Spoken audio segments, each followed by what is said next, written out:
Ito yung aking silky. Expected ko to Monday pa. Sabado pa lang ngayon, March 9. Sabado pa lang ngayon, March 9. Dapat Monday pa to eh.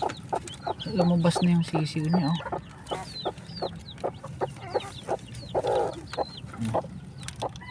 Dalawa na yung dalawa na yung lumabas na sisiw.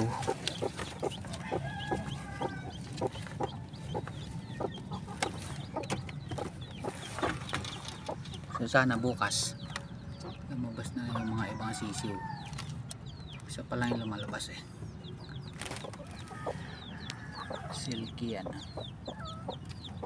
Yun, isa pa lang yung lumalabas. Ang problema baka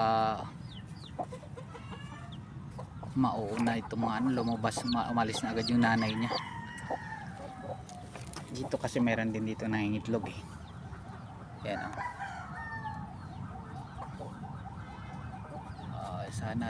sana mapisa lahat.